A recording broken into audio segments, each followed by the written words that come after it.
So I'm going to be answering some Q&A questions that I got over in the community section of the Mice and Rat Enrichment channel. So the first question we've got is, what and or who started your love for mice and rats?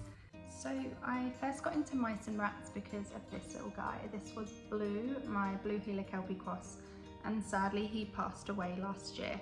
So I got really close to the mice at that point, and my kids initially had them, and being a mum I ended up stepping in and often looking after them, and I joined an animal care course because I realised when he passed away that I really wanted to ensure that I knew as much as I possibly could about animal care, and that's when I really got into enrichment as well, really understanding what gives an animal a healthy, happy life.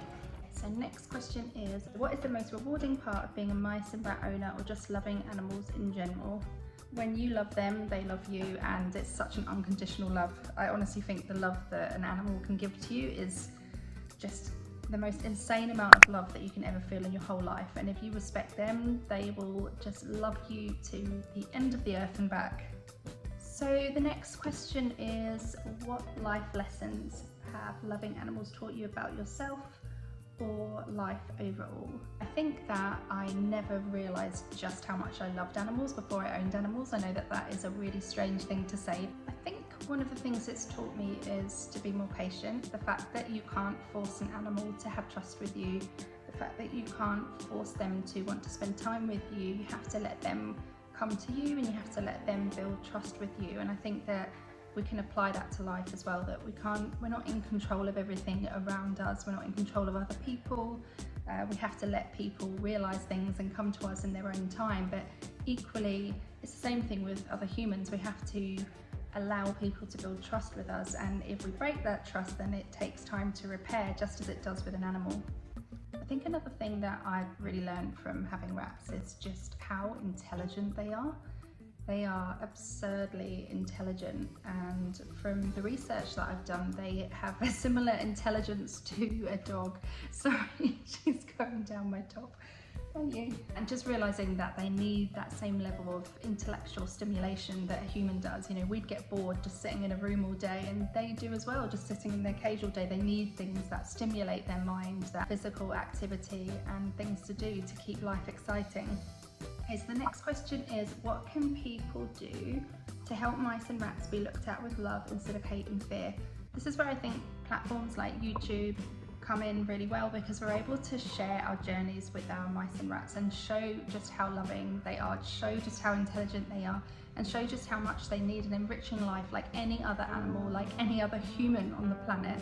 One of the main things that people need to realise is that these are living, breathing animals that feel pain, that feel emotions, and that if they just stop to actually get to know them, they would realise that they have their own unique personality. Sometimes when you stop and you connect with an animal and actually really get to know its personality, you can connect with it on such a deeper level. I think another thing that's really helpful is to look at how things have changed for humans even over the different generations, and the stereotypes that have been there. I think for rats and mice, they're still fighting their stereotype of being these creatures to fear, when in reality they're just these absolutely gorgeous, lovable creatures.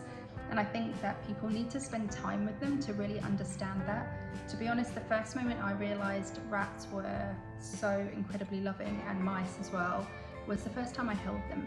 The first time I actually had them come up and snuggle with me was the time that I realised just how loving they were. I do think that actually hanging out with these guys and getting to know them, it would be a massive help to people who do have a fear, because they'd see that not all rats or mice are something to be feared.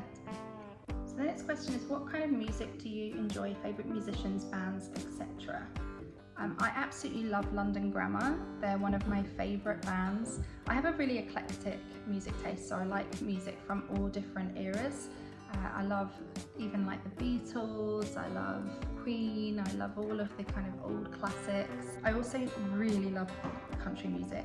I have a really big love for country music, and also jazz as well. One of my dreams is to go to America and actually go to like a proper jazz blues bar. Yeah, I'd absolutely love to do that. And I'd also love to go to Texas and go to one of the big country festivals. Next question is, who are my favourite YouTubers? So there are some different loves of mine when it comes to YouTube.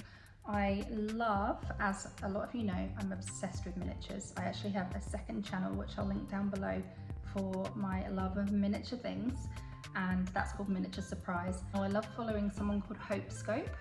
She does lots of different fun reviews and I just think she's really down to earth. And I also love following Get Real with Grandma. She's really cool as well. That's for miniature things.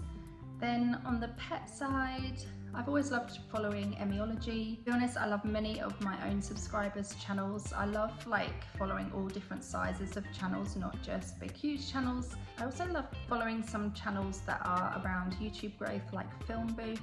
Also Robert Benjamin, he's really good. I love following Friendly Rat Forecast for everything to do with rats. She's really fun.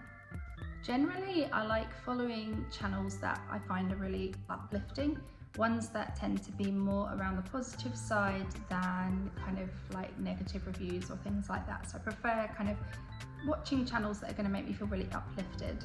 The next question is, what are all of your current enclosures? So behind me I have my Spinifex Hopping Mouse enclosure. Here they are, because I've just had some food, so they're just drinking at the moment. And inside I have the little baby. I'll just show you the little baby now. So cute.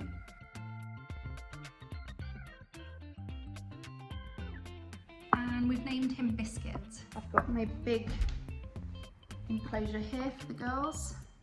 So all of my female mice are in there. My rat cage here.